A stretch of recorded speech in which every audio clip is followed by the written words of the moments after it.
So I went with a texting phone, no smartphone, for 2 years, 2 full years. And I want to just share with you what that experience was like. Right when I say that, people want to know what the experience was like for me, but not for them, because nobody wants to do the same thing because it's inconvenient, it's not fun, it's impractical in some ways. But I challenge everybody to do it for a certain period of time at least. Part of this was no social media, so it's not like I was getting my fix on my phone or on my computer or something like that. I was straight up completely offline for 2 years straight. Why did I do it? Well, the first reason I did it was, for a piece of it, I did not want sexual immorality to be something that ruled my life. And with pornography and everything being so easily accessible on your phone, I chose to get rid of it entirely in any option by going to a texting phone. That was the reason number one. Second time I did it was to help another friend who felt convicted to do it for no sexual reason, just to do it. And his friends and family were giving him an extremely hard time over it. So I wanted to be there for him in that. So I did it with him the second time, and it ended up spanning the time of 2 years in all. I think I had like a 3 to 4 month time between the two times that I went off of them. And I tell you what, it was incredible. I loved it, and it is challenging for me to do it with my work today. It's not impossible, but I try to spend as much time with my family as possible. And for me, having that experience allows me to actually spend less time on my smartphone than I would be on a texting phone, believe it or not, simply because of the ease of using a smartphone. It allows me to do things faster. For example, sending a simple text message out to people is something I was unable to do. And by the way, I am not referring to somebody who's using like a smartphone that has smartphone implications, but you're taking restrictions. I'm not talking about people who are using like the light phone, right? The light phone is literally just a smartphone with less capability and has like a colored screen. I'm talking about a literal, like the phones that we use, people who are my age use when you were in middle school. I'm talking about one of those phones. I literally bought one of those phones from the store, or I think it was actually Amazon. But my point in saying that is to say it was as inconvenient as humanly possible. Like as inconvenient as you could assume it could be, it was that inconvenient for me. And again, I enjoyed the experience because the experience taught me so much in regards to getting out of the hurry and the hustle and bustle of life and needing to stay up and keep up with the Joneses and everything they're doing in their life. Who cares what the Joneses are doing in their life? Unless you're presenting Jesus to them and helping their salvation, their eternity, who cares what they're doing in their life? It's entirely irrelevant to your life and my life. So anyways, most people have never even experienced what I'm referring to because you've never had a time in your life where you were that disconnected from everybody else around you. And I had such an awesome opportunity there. And yes, I want to address the inconveniences as well. The biggest inconvenience is 90% of the places that we go, we know where we're going and we don't need a GPS for it. But for the 10% of places we don't know where we're going, like for example, I remember for me, I was going to lead worship nights and it was in a place that was like 45 minutes from my house and I had no idea how to get there. I'd never been there before. So what do I do in a circumstance like that? You have to write the directions down. It's extremely inconvenient. It's extremely impractical to do it. But for me, for the context of sexual morality specifically, what means more to me? Living in sexual purity or having the convenience of getting somewhere without a piece of paper? Obviously, like it's unquestionable, I'd rather live in sexual purity. Most people would not make that claim, though. They may make that claim, but they'd actually not live that out with their actions. So that's the first biggest thing that was impractical. The second thing that's impractical is simply texting and calling. It makes it really hard when I don't have the service that other people have. It makes it hard when I send a text and mine are the green bubbles. And for the way that I receive texts on these phones, because it doesn't have the same systems as new phones do. If somebody sends me a paragraph that's, more than 4 sentences long, I'm now getting it in a randomized order that is not specified to me on my phone. So it's very hard to know who's saying what and what they're trying to get at. So it makes things like that very challenging. Obviously, I have just zero access to the internet. You learn the amount of times that you just do a quick Google search or something like that you now do not have the luxury of doing in your life. Those things became very impractical and very difficult. And then, as I said, lastly, now for me, I run my entire business exclusively on my phone. I literally have a second phone for the sole purpose of using as my business phone. And I use a computer at times, but the majority of what I do is on my phone. And I would not be able to do that today if it wasn't for me having my smartphone, at least to the same capacity. As I said, I could do it, but it would actually take me longer to do it, and I'd have to spend more time at a computer. So when you break down the amount of time I'd be spending on a texting phone versus my smartphone, I actually spend less time on my smartphone. Now again, that is a very rare circumstance, and I still could do it. So I'm not making an excuse because I still could do it if I wanted to. But for me, it makes more sense to spend more time with my family and less time on a texting phone. So that's why I've chosen to go this route. But with most people, 90+% of people, especially single people, if you're single, you really have zero excuse. You have no logical reason as to why you should have you have a need for a smartphone. And especially when we're talking about sexual impurity, which is a huge part of this conversation, for you to choose to stay on a smartphone versus going to a texting phone, in the midst of all the inconvenience, you have zero excuse. Zero excuse. And again, right, when I'm saying that, I know that so many excuses are coming to your mind, and reasons like what I just mentioned with my work are coming to your mind.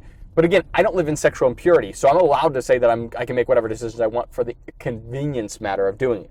If you're living in sexual impurity, and you have been, you do not have another excuse. You have zero excuses in regards to what you can, should, or ought to be doing right now.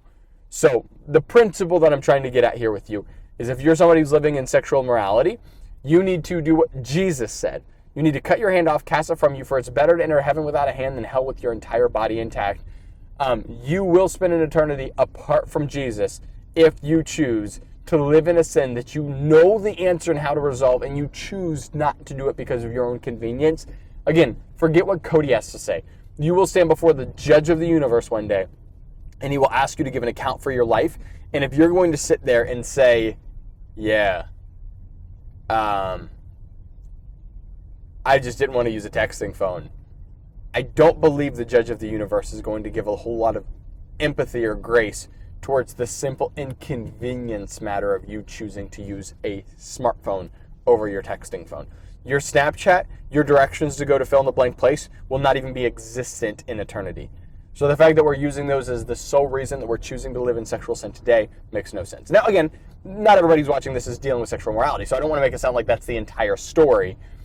But the biggest thing is the anxiety and the pressure and the stress of life, and you keeping up with the Joneses on social media, which obviously you can just delete social media off your phone for that specific aspect.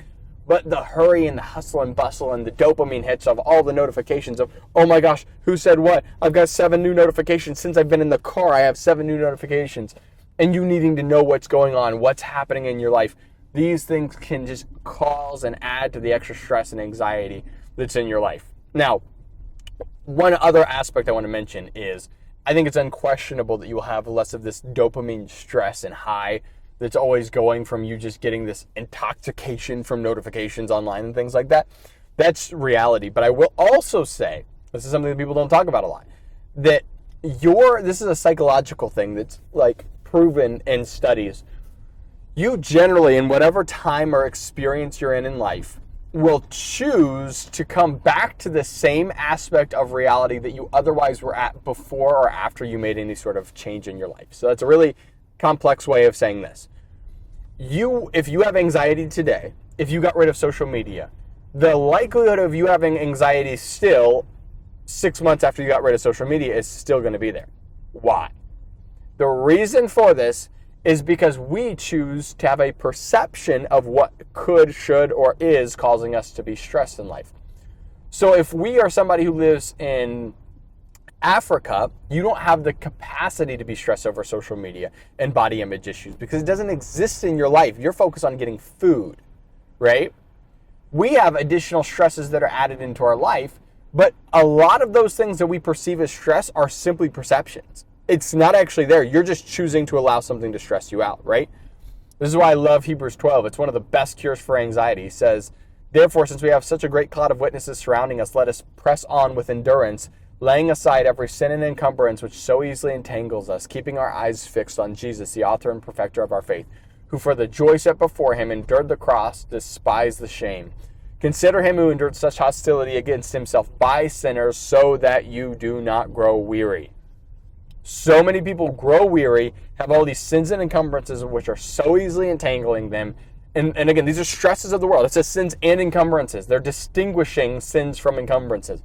Sins meaning explicit black and white sexual morality is sin. Encumbrances being maybe like social media. That's not just sin necessarily, but it's still something that is encumbering you in the midst of what you're going through. So the point is we're supposed to lay aside those things and keep our eyes fixed on Jesus. So what I want to towards to you here is you will always live in stress and anxiety, and getting rid of a text or smartphone for a texting phone and getting rid of social media for no social media. All these things have the ability to help for sure. But for you to just entirely have anxiety cease from your life is highly improbable if you're somebody who chooses to perceive all circumstances in your life as stressful. What is the cure or resolution to this? Well, Hebrews 12 says it's keeping our eyes fixed on Jesus. If you're keeping your eyes fixed on Jesus, who's the author and perfecter of your faith, you're not going to have the time or energy or capacity to focus on all of the problems that you have that are going on in your life.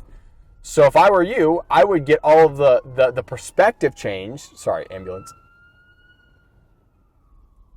I would get all of your perspective to be shifted by you keeping your eyes on Jesus, not just doing all these quick fixes. Now, these things can help tremendously, and I'm not saying don't do these things. I think that everybody should do these things at least for a season of their life.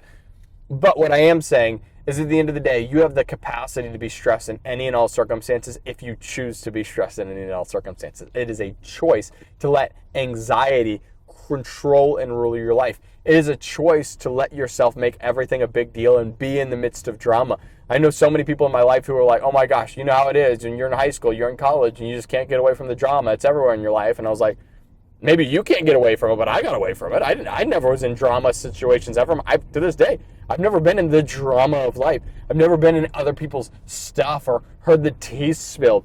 I'm just not around those kinds of people. And then when I am around those kinds of people, they're hearing me present truth to them, and they don't want to live that way anymore either. Like, I'm not going to be in taking part in your sensual lifestyle, your fleshly lifestyle of wanting to talk about everybody else and make drama about everybody else. These things are choices that you make. I'm not in drama. I'm not hearing all this stuff. I'm not having the fear of keeping this secret or that secret because I just don't spend time around those people. And when I do spend time around them, again, I'm the one who's representing Jesus to them, and they're changing because they see the change in my life, and I want to live above reproach in my life. I challenge you to be able to do the same thing.